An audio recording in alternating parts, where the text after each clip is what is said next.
1700 chilometri, 3 ore di volo o 16 di automobile, 3 frontiere e a scelta il transito per l'Austria o la Svizzera.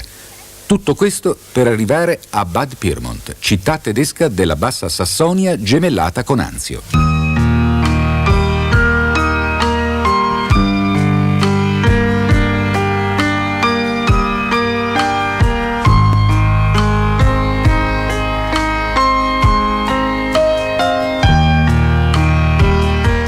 Arrivandoci dall'alto, la città appare come raccolta su se stessa, in questa ampia vallata dove le colline, non più alte di 300 metri, la cingono in un tenero abbraccio, delineandone i contorni.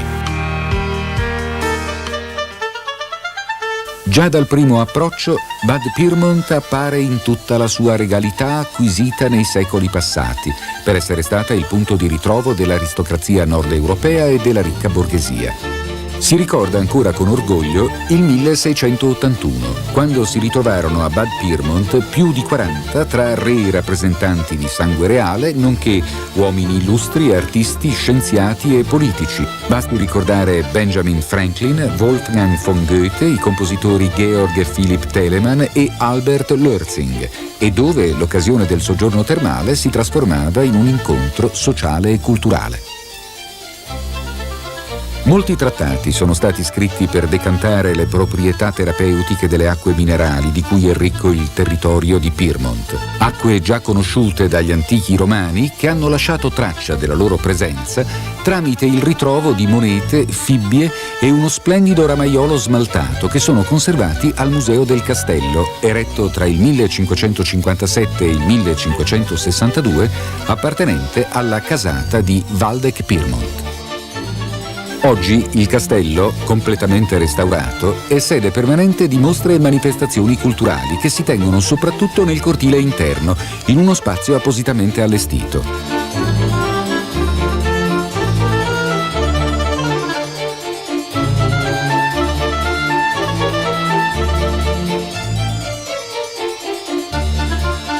Per ammirare la bellezza di questo parco, facciamoci condurre dalle immagini.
Un particolare impreziosisce e abbellisce questo parco, giustamente famoso in tutta la Germania: il Giardino delle Palme.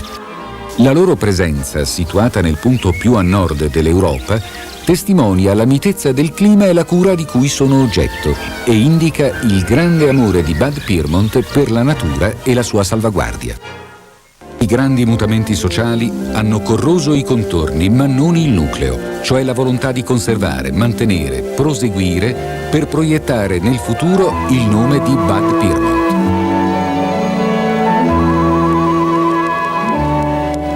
Quanti personaggi famosi hanno passeggiato lungo la Haupthalle e la Brunnerplatz? C'è un po' di rimpianto per quest'epoca passata, quando la città era immersa in questa atmosfera di prestigio e solennità per la presenza dei suoi ospiti illustri. La città ha continuato a mantenere un'atmosfera non certo statica, seppure in equilibrio, tra i continui sussulti sociali che si frappongono al bisogno di mantenere intatta la sua fama termale. La giornata per gli ospiti si divide tra una terapia in uno dei tanti impianti termali e la bevuta di una delle acque minerali e, per gustarle sorseggiandole in tutta tranquillità, l'orchestra delle terme offre il suo accompagnamento quotidiano.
Durante queste riprese siamo stati a nostra volta fotografati e un articolo sulla nostra presenza in città è apparso sulla edizione locale del Pyrmonter Zeitung. La sede del giornale è accanto al Palazzo Comunale, a ridosso della centralissima Brunnerstrasse, che per la sua riuscita architettura ha ricevuto nel 1978 il premio dell'Associazione Tedesca della Bassa Sassonia. La Brunnerstrasse, sulla quale si affacciano i caffè e i negozi più prestigiosi, è meta di passeggiate e shopping. Nel nostro girovagare per la Brunnerstrasse siamo stati spettatori di un insolito e folcloristico avvenimento. A completamento della struttura di un edificio, da noi è usanza mettere la bandiera. Invece, a Bad Pyrmont, dopo un discorso impreziosito da formule propiziatorie, si dispone sul tetto una campana di foglie e fiori ad orna di nastri. Con la chiusura dei negozi, le strade sono diventate deserte. Gli abitanti sono rientrati a casa dopo la giornata lavorativa e gli ospiti si preparano per la cena. Facciamo ancora in tempo a fare un salto alla piscina coperta, a disposizione di tutti ma frequentata in particolar modo da giovani e bambini. Il tentativo di ripresa delle onde artificiali è stato arduo. Dopo un quarto d'ora di sauna decidiamo di soprassedere e passare all'esterno. La voglia di tuffarci è grande, soprattutto il nostro tecnico si lamenta per non avere pensato di portare con sé il costume da bagno. Ci guardiamo attorno, i rumori del traffico giungono smorzati, continuiamo ad essere immersi nel verde. Questa sensazione piacevole ci rasserena e ci chiediamo perché da noi debba essere invece così difficile costruire a misura d'uomo. In questa città, nostra gemella, è il senso sociale e collettivo che prevale. Priorità assoluta viene data alle esigenze dell'ospite, l'anziano, che è l'elemento trainante dell'economia della città, e tutto è in funzione di questa scelta. Bad Pyrmont è una città termale con circa 22.000 abitanti e 5.000 posti letto tra hotel, pensioni e case di cura. La salvaguardia della quiete è assicurata da una serie di disposizioni e tra queste il divieto di circolazione notturna nelle zone dove più alta è la concentrazione degli alberghi. Ma non è solo la tranquillità ad essere garantita. Una particolare importanza viene data alla salvaguardia delle sorgenti per impedire qualsiasi forma di inquinamento.